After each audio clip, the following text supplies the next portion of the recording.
మాకు జ్ఞాన హృదయం కలుగునట్లు మా దినములు లెక్కించడం.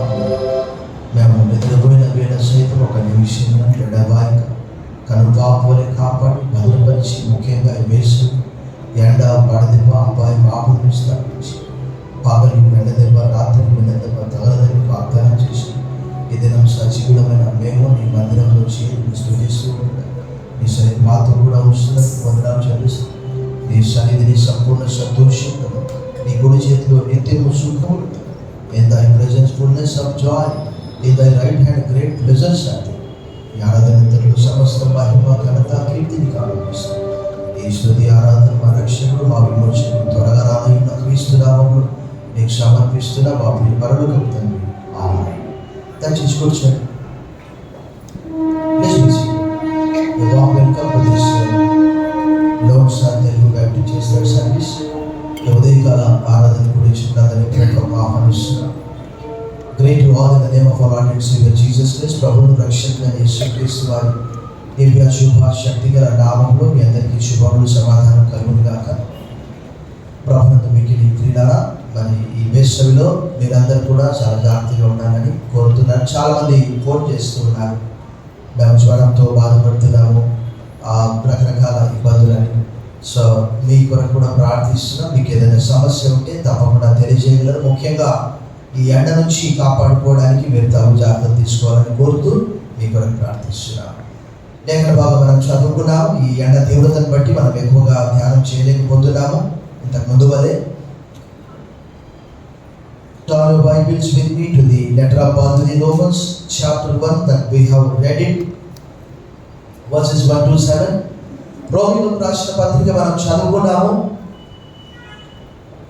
అపోస్తలుడైనటువంటి పౌలు జీవితాన్ని దైవ వాక్యము అక్కడ ఉన్నటువంటి పరిస్థితులంతా కూడా మార్చేసి, సౌలుగా ఉన్నటువంటి వ్యక్తి పౌలుగా మారి, క్రొత్త నిబంధనలో హెబ్రీయులకు రాసిన పత్రికతో కలుపుకుంటే 14 ఉత్తరాలు, కాపరి పత్రికలతో సహా చరపత్రికలు, అన్ని ఉత్తరాలు ఆయన రాశాడంటే దైవ వాక్యంలో ఉన్నటువంటి శక్తి. ఈ వేసవిలో నేను అందరికీ ఒక సలహా ఇస్తున్నాను, ఆల్రెడీ ప్రతి ఒక్కరికి చెప్తున్నాను. బైబిల్ చదవని వారు ఉంటే, కొంతమంది అంటారు బైబిల్ అంటే కీర్తన సామెతలే సార్. నిజమేనా? నాకని తెలియదు. మరి బైబిల్ అంటే కీర్తన సామెతలేనా? చెప్పండి. 66 పుస్తకాల సమూహముతో కూడుకున్నటువంటిదే పరిశుద్ధ గ్రంథము. మీ దగ్గర బైబిల్ ఉందంటే మీరు ఎప్పుడు ఏమనుకోవాలంటే ఒక చిన్న మినీ లైబ్రరీ నా దగ్గర ఉంది అని మనం చెప్పుకోవాలి. దేవుడు మనందరినీ 115 రోజులు కాపాడి 116 రోజులు సజీలుగా ఉంచాడు. దాన్ని బట్టి ఎండ తీవ్రతను బట్టి ప్రభు మనందరినీ కాపాడుతున్నాడు. బిగ్గరగా చప్పట్లు బట్టి ప్రభువును భయపరచు. బిగ్గరగా. ఎందుకు నేను ఇలా చెప్తున్నానంటే, యేసు ప్రభు వారు అక్కడ ఉన్నటువంటి వారితో మాట్లాడినప్పుడు, అవివేకులారా, మతమంతులారా, ప్రవక్తల మాటలు నమ్మనటువంటి వారులారా, ఓ ఫూల్స్ అన్నాడు. నిజమే కదా? ప్రవక్తలు ఎంతమంది ఉన్నారో వాళ్ళందరూ, అబ్రహాము కూడా ఒక ప్రవక్త, ఆదికాండం 27వ వచనంలో, దావీదు కూడా ఒక ప్రవక్త, ప్రవచించాడు. నాకు తెలియదు. కొంతమంది అంటారు, ఆయా పాస్టర్ గారు వాక్యం అంటే మేము కీర్తన సామెతలే, ఆదికాండం అవన్నీ ఎక్కడ చదువుతాం సార్, మాకు ఏడ టైం ఉంటుంది, రీల్స్ స్క్రోల్ చేయడానికి టైం ఉంటుంది సార్, నాకు ఏదైనా పెళ్ళి అయితే ఏంటో ఎంత కష్టపడిపోతాం సార్.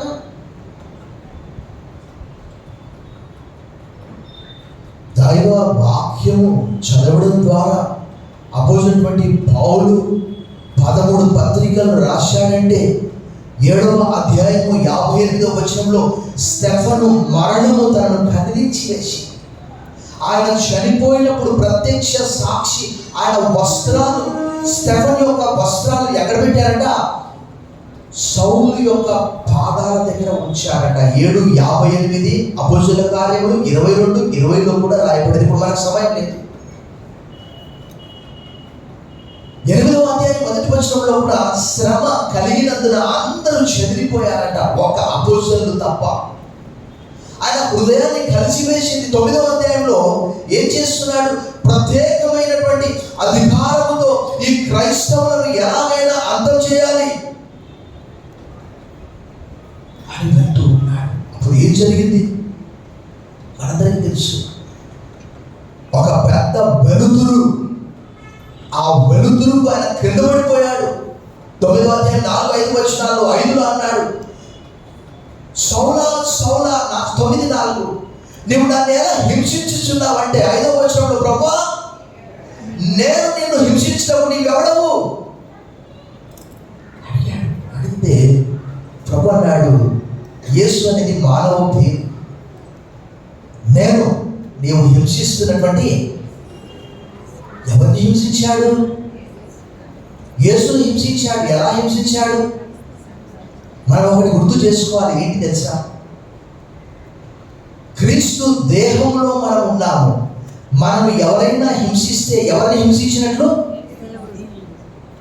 అది ఆయన తల్లి.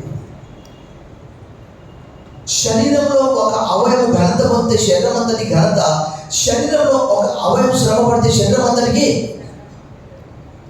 ప్రభు అన్నాడు, నన్ను హింసిస్తున్నావు సౌలా.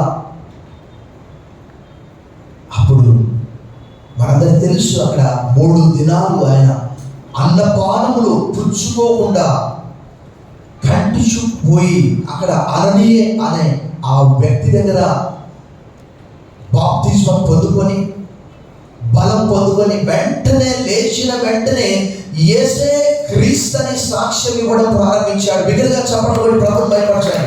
బిగ్గరగా ఆయన రాస్తున్నటువంటి మొట్టమొదటి ఉత్తరం ఇది.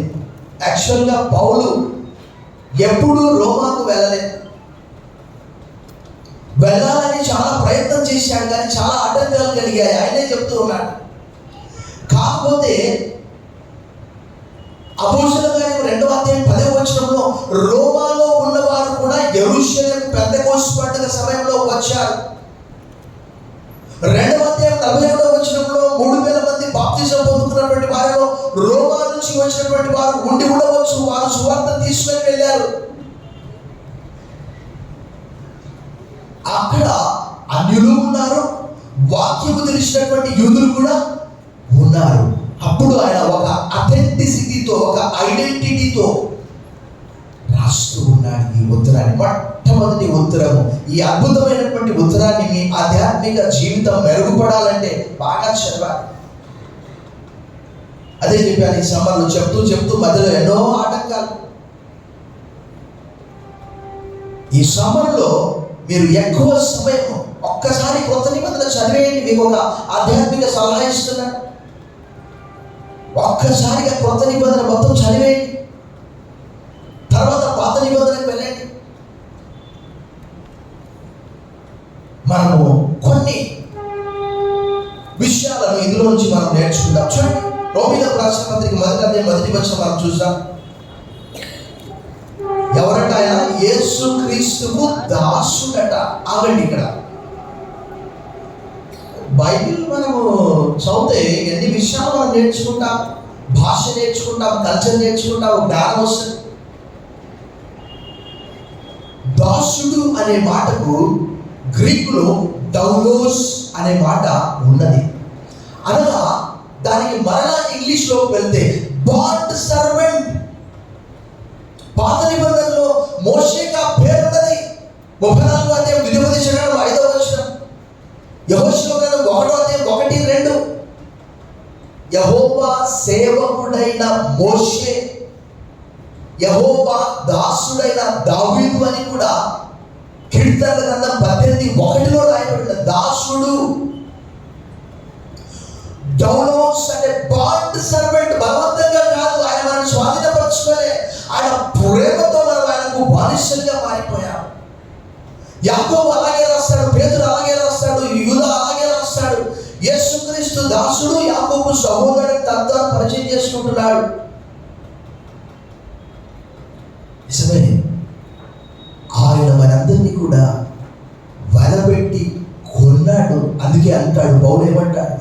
మీరు వెలబెట్టి కొనబడినటువంటి వారు కాబట్టి మీరు మనుషులకు దాసులు కావద్దండి. కొరింథీయులకు రాసిన మొదటి పత్రిక 7:23.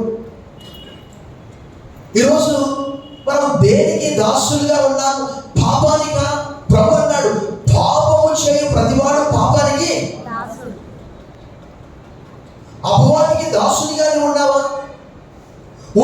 సండే వర్షిప్కి వస్తూ ఉన్నావా?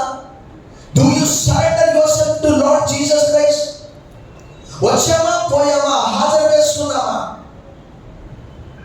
పౌలైతే తను తాను ఎలా పరిచయం చేసుకుంటున్నాడంటే, యేసు క్రీస్తుకు నేను దాసు, ఐ బాండ్ సర్వెంట్. ఈ మధ్యలో చనిపోయాడు ఒక ఆయన జోషి అని పెద్ద సువార్థికుడు, కాపరి, యేసు అనుచరుడు. ఆయన అన్నాడు, ఆ టీవీలో ఆయన పేరు వచ్చినప్పుడు ఆ కింద జోషి అనే పేరు కింద ఏమనిండేదంటే bond servant of Jesus Christ అనే మాట రాయబడింది. మనమందరము కూడా దైవవాక్యంలో రాయబడ్డది, పాపానికి మనము దాసులుగా ఉన్నామట. చూడండి, ఒక లేఖన భాగం రోమీయులకు రాసిన పత్రిక 6వ అధ్యాయంలో చూడండి ఒకసారి. రోమీయులకు రాసిన పత్రిక 6వ అధ్యాయంలో 17వ వచనం. దేనికి దాసులై ఉన్నారట? పాపమునకు దాసులై ఉంటేది కానీ ఏ ఉపదేశ క్రమములకు మీరు అప్పగింపబడుతున్నారు దానికి హృదయపూర్వకంగా లోబడిన వారై పాపము నుండి విమోచింపబడి నీతికి దాసులైతే ఇద్దరు దేవునికి బిగ్గరగా చప్పట్లు కొట్టి ప్రభువుని మహిమపరచండి. దీనికి ఈ రోమీయులకు రాసిన పత్రికకి మనం ఒక టైటిల్ పెట్టుకోవచ్చు, ఏంటంటే గాడ్స్ రైచియస్నెస్, దేవుని యొక్క నీతి. జాన్ బనియన్ అనే వ్యక్తి లండన్ బెడ్ఫోర్డ్ జైల్లో 12 సంవత్సరాలు ఉన్నాడు. ఆ సమయంలో ఆయన రోమీయులకు రాసిన పత్రిక చదివి ఒక పుస్తకం రాశాడు జాన్ బనియన్. ఏ పుస్తకం అది? యాత్రికుని ప్రయాణము, పిల్గ్రిమ్స్ ప్రోగ్రెస్ అని ఆంగ్లంలో ఉంటుంది.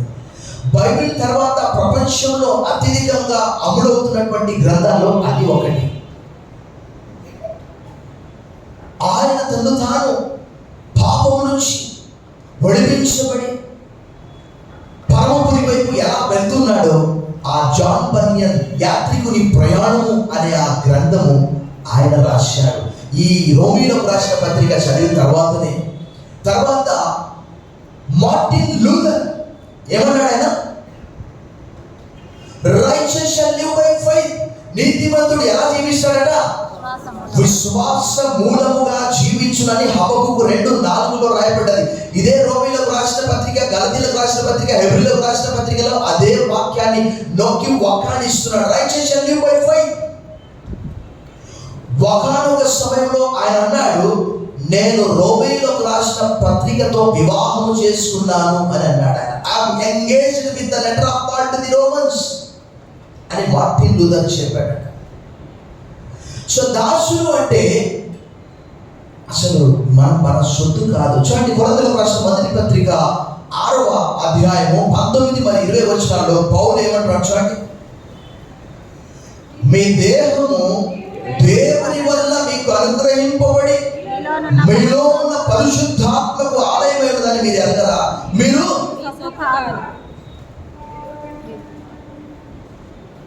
you are not of your own but you belong to Christ, you are possessed. 20 వచనం.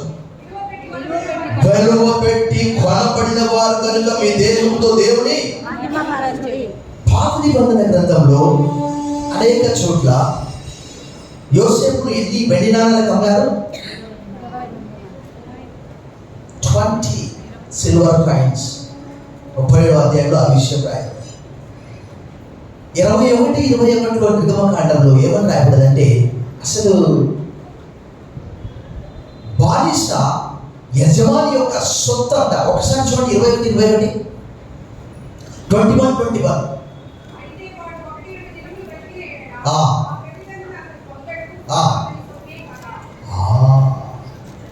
ఒక వస్తువులాగా. For the slave is the property of the owner అని ఆంగ్లంలో రాయబడింది. మనం ఆయన సొత్తు. అక్కడంటాడు, ఏమంటాడు? పితృపారంపర్యమైనటువంటి ఆ వ్యర్థమైన ప్రవర్తనను విడిచిపెట్టి మీరు ఆయన వైపు తిరగడానికి, మీరు వెండి బంగారం వంటి క్షయమైన వస్తువుల చేత మీరు విడిపింపబడలేదు అని అపోజినటువంటి పేతురు రాసిన మొదటి పత్రిక 1:18 అక్కడ చెప్తూ ఉన్నాడు. అపోజినటువంటి పౌలు తను తాను ఏమని పరిచయం చేసుకున్నాడు? డౌలోస్ అనగా యేసు క్రీస్తుకు నేను బాండ్ సర్వెంట్. ఎందుకు అలా చెబుతున్నాడంటే ఆ రోమపత్రిక 7వ అధ్యాయం 24వ వచనంలో కేక వేస్తున్నాడు. 7వ అధ్యాయం 18వ వచనంలో కేక వేస్తున్నాడు. O I am a wretched man that who will rescue me from this body of death. అయ్యో నేనంత దౌర్భాగ్యుడను, ఇటు మరణంలో తోడగు నా శరీరం నుండి నన్ను ఒక పెద్ద కేక. అందుకొరకే ఆయన ఇప్పుడు నేను జీవించుచున్న జీవితము ఆయన ప్రియ కుమారుడు నా కొరకు తను తాను అప్పగించుకున్నటువంటి యేసు క్రీస్తునందరి విశ్వాసం చేత నేను జీవిస్తూ ఉన్నానని గలతీయులకు రాసిన పత్రిక 2:20 అంటున్నాడు. I have been crucified with Christ, no more I, Christ lives in me అని పౌలు గారు తెలియజేస్తున్నారు. Do you surrender yourself to Lord Jesus Christ or just coming on Sunday, sitting, listening and offering the offering and going?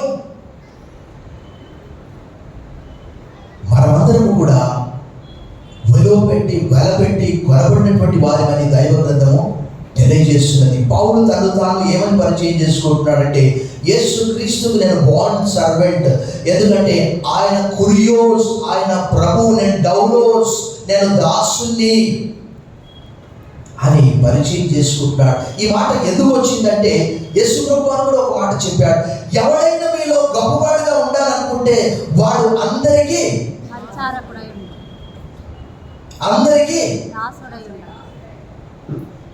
నువ్వు గొప్పవాడిగా ఉండాలంటే ప్రభు ఏమని రాయబడ్డది? ఫిలిప్పీయులకు రాసిన పత్రిక 2వ అధ్యాయంలో 5 నుంచి 11 వరకు ఆయన మనుష్యుల పోలికగా పుట్టి జీసస్ బికేమ్ ఎ స్లేవ్. ఆయన మన కొరకు ఒక దాసుని వలె మారిపోయాడు. నీవు నాకు ఒక శరీరమును అమర్చావు, నాకు చెవులను నిర్మించావు. పురాతన దినాల్లో నిర్గమకాండ 21లో రాయబడినటువంటి విషయం ఏంటంటే ఒక దాసుడు యజమాని యొక్క సొత్తు అని తెలుపుకోవడానికి తలుపు దగ్గరికి వెళ్ళి ఆ చెవిని ఒక దాంతో కూర్చాలి. కూర్చున్నప్పుడు అక్కడ ఏం పడుతుంది? ఒక రంధ్రం పడుతుంది. అక్కడ రాయబడ్డది. ఆ రంధ్రము గుండా ఒక చిన్న పోగు వేస్తారు. అనగా ఇతడు శాశ్వతంగా నా సొత్తు, హీ ఈజ్ మై ప్రాపర్టీ అని చెప్పుకోవడానికి. యేసు ప్రభువు వారు కూడా తను తాను దాసునిగా పరిచయం చేసుకున్నాడు. మనుషుల పోలికగా పుట్టి దాసుని స్వరూపమును ధరించుకొని తను తాను వ్యక్తునిగా చేసుకున్నాడట. పౌలు గారు కూడా అదే విషయాన్ని తెలియజేస్తూ యేసు క్రీస్తుకు దాసుడు. యేసు ప్రభువు అదే మాట చెప్పాడు. ఎవరైనా మీలో గొప్పవాడుగా ఉండాలనుకుంటే వాడు అందరికీ దాసులే ఉండాలని మత్తయి సువార్త 20:27 వచనం, మార్కు సువార్త 10:44 వచనంలో ఆ విషయం తెలియజేశాడు. తర్వాత రోమీయులకు రాసిన పత్రిక 1వ అధ్యాయంలో మనము ప్రముచితమైతే వచ్చే వారం కూడా దీన్ని మనం కంటిన్యూ చేస్తాము, మనకు సమయం లేదు కాబట్టి. యేసుక్రీస్తుకు దాసునిగా చెప్పుకుంటున్నాడు. తర్వాత ఇంకేమంటున్నాడు? అపోస్తలుడుగా ఉండడానికి. చూసారా, ఉపోద్ఘాతము చెప్పడానికే మనకు ఆల్మోస్ట్ సమయం అంతా అయిపోయింది. అపోస్తలు అంటే ఎవరండి? పంపబడిన వారు, ఇంకా దేవుని చేత పిలువబడేవారు అని చెప్తున్నారు, ఏర్పరచబడేవారు. ముఖ్యంగా బైబిల్ గ్రంథ ప్రకారం ఏంటంటే ఎవరైతే ఆయనతో కూడా ఉండి ఆయన పునరుత్థానానికి సాక్షులుగా ఉన్నారో వారే అపోస్తలులు. అందుకొరకే అక్కడ పౌలు ఏమని చెప్తున్నాడు? పౌలు ప్రత్యక్షంగా చూడలేదు, కానీ వీరందరూ కూడా పేతురు యూదులకు ఎలా అపోస్తలుడుగా ఉండడానికి పిలువబడ్డాడో ఈ అపోజినటువంటి పౌలును దేవుడు పాత నిబంధన గ్రంథంలో నుంచే యూదా స్థానాన్ని పౌలుకి ఇచ్చేశాడు. అక్కడ రాయబడి ఉన్నది, నీవు నన్ను చూశావు, నీవు నాకు సాక్షివి, పరిచారకునిగా ఉండాలి అని అపోస్తలుల కార్యం 20:16-18 నీవు నన్ను చూచిన సంగతి చెప్పాలి, ఆ చీకట్లో ఉన్నటువంటి వారిని ఆ వెలుగులోకి నడిపించాలి, నా యందు పాపక్షమాపణ ఉన్నదని నీవు తెలియజేయాలి అని అపోజినటువంటి పౌలు చెప్తాడు. తల్లి గర్భములో ఉన్నప్పుడే ప్రభువు నన్ను తన పరిచర్య వరకు తన కుమారుని అన్యజనుల్లో ప్రకటించడానికి ప్రత్యేకించాడు అని గలతీయులకు రాసిన పత్రిక 1:15 చెప్తున్నాడు. 1:10 అంటాడు, నేను మనుషులకు దాసుడను కాదు, మనుషులకు దాసుడనైతే క్రీస్తు యేసుకు దాసుడను కాకయే పోదును. ఇప్పుడు నేను మనుషులను చాలా మంది మనుషులను సంతోషపెట్టడానికి ప్రయత్నం చేస్తూ ఉంటారు. రాజాది రాజా మార్తాండ తేజ ఫలాని వారు వీచేస్తున్నారు అంటే సంతోషం. ప్రభువును మయంపరచకపోతే నోట్ల పురుగులు పట్టి చచ్చిపోతాం. 12 అపోస్తలుల కార్యం 20 ఒకసారి చూడండి. 12:20 12వ జనులు ఇది దైవ స్వరమే కానీ మానవ స్వరం కాదని ఖ్యాతం వేసింది. అతడు దేవుని మహిమ పరచనందున వెంటనే ప్రభు దూత అతని కనుక పురుగులు పడి ప్రాణము. ఇక్కడ ఉన్నది పాస్టర్ గారి గురించి, నా గురించి నేను చెప్పుకోవడానికి కాదు. కొరింథీయులకు రాసిన 2వ పత్రిక 12వ అధ్యాయము, కొరింథీయులకు రాసిన 2వ పత్రిక 4వ అధ్యాయంలోనే ఆ మాట మనం చూద్దాం. 4వ అధ్యాయము 5-6 కలిసి ఉన్నవి. అక్కడ అంధకారములో నుండి వెలుగు ప్రకాశించునుగాక అని పలికిన దేవుడే తన మహిమను కూర్చిన జ్ఞానము యేసుక్రీస్తునందు వెల్లడిపరచుటకు మా హృదయంలో ప్రకాశించదు కనుక మేము మమ్మును గూర్చి ప్రకటించుకొనుట లేదు కానీ క్రీస్తు యేసును గూర్చి ఆయన ప్రభువు మమ్మును గూర్చి యేసు నిమిత్తం మేము పరిచారకులమని. జాగ్రత్త సుమి, మన గురించి మనం ఎక్కువగా పరిచయం చేసుకుంటే చాలా ప్రాణాపాయం కలిగే పరిస్థితి వస్తుంది. జాగ్రత్త, ఇక్కడ ప్రభువే ఉండాలి. ఎందుకంటే he who humbles himself will be exalted, he who exalts will be humble. తను తాను హెచ్చించుకునేవాడు ఏమైతాడంట? హెచ్చించుకోవడం ఎవరి బంధట? అపవాది బంధట. తేజో నక్షత్రమా వేగవచ్చు కానీ వేళ క్రింద పెట్టారు. సో పౌలు గారు దేవునికి తను తాను దాసునిగా అన్యజనులకు అపోస్తలునిగా ఉండడానికి పిలువబడ్డాడు.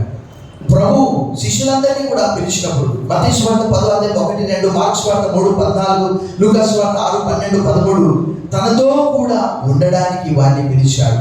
వారికి అపోస్తలులు అనే పేరు పెట్టాడు. వారి పేర్లన్నీ కూడా వరుసగా అక్కడ రాయబడినవి. ఈ ఉదయకాలము అపోస్తలుడిగా ఉండడానికి పిలువబడినటువంటి వ్యక్తి పేతురు, పౌలు చనిపోయినటువంటి వారిని కూడా లేపారు. అక్కడ రాయబడింది God did extraordinary miracles through Paul అని రాయబడింది. అపోస్తలుల కార్యం 11:11 చూడండి ఒకసారి. అపోస్తలుల కార్యములు 19:11 మరియు దేవుడు పౌలు చేత విశేషమైన అద్భుతములను, ఎవరు? పౌలు దేవుడా చేసింది. ఏదైనా చేస్తే మనం చెప్పుకోవద్దు, దేవుడు చేశాడని చెప్పాలి. కొరింథీయులకు రాసిన 2వ పత్రిక 12వ అధ్యాయము పౌలు చెప్తున్నాడు. అపోస్తలులు అంటే 12వ సూచక క్రియలను అద్భుతములను మహత్కార్యములను చేయటం వల్ల అపోస్తలుని యొక్క చిహ్నములు పూర్ణమైన ఓర్మితో మీ మధ్యను నిజంగా. పేతురు అన్నాడు, we have neither silver nor gold, whatever we have we will give thee in the name of Jesus, rise up. మా దగ్గర వెండి లేదు, బంగారం లేదు, మా కలిగినదని మీకు ఇస్తున్నాను. ప్రభువైన యేసు నామములో లేచి నడుమంటే ఆ కుంటివాడు దిగ్గున లేచి నడిచి దేవుని స్తుతిస్తూ దేవాలయంలోనికి వెళ్ళాడు. అక్కడే సమస్య వచ్చింది. ప్రభునందు వికిరి పిల్లరా, ఈ ఉదయకాలము ఈ 2 విషయాలనే ఇంతవరకు మనము ధ్యానం చేశాము. దాసుడు అనే మాటను ధ్యానం చేశాం. దాంతో పాటు అపోస్తలులు అంటే ఆయనతో కూడా ఉన్నవారు. మరొక మాట కూడా మీకు చదువుతాను. అపోస్తలుల కార్యం 10వ అధ్యాయంలో చూడండి, అక్కడ ఆ పేతురు యొక్క ప్రసంగంలో తను చెప్తూ ఉన్నాడు కొర్నేలితో. అక్కడ 40-41 దేవుడు ఆయనను 3వ దినమున లేపి ప్రజలకు అందరికీ కాక దేవుని చేత ముందుగా ఏర్పరచబడిన సాక్షులకి, అనగా ఆయన మృతులలో నుండి లేచిన తర్వాత ఆయనతో కూడా అన్నపానములు పుచ్చుకొనిన మాకే ఆయన ప్రత్యక్షంగా కనబడినట్లు మొట్టమొదటిగా వారికి కనిపించాడు. కనిపించి మీరు వెళ్ళి చెప్పండి. గత వారం కూడా మనం చూసాము, వారే భూలోకాన్ని తలక్రిందులు చేశారు, అనగా యూరోప్ ఖండాన్ని తలక్రిందులుగా చేశారు. మనం ఇలా వచ్చామా, కూర్చున్నామా, ఎందువరకు పిలువబడ్డాము?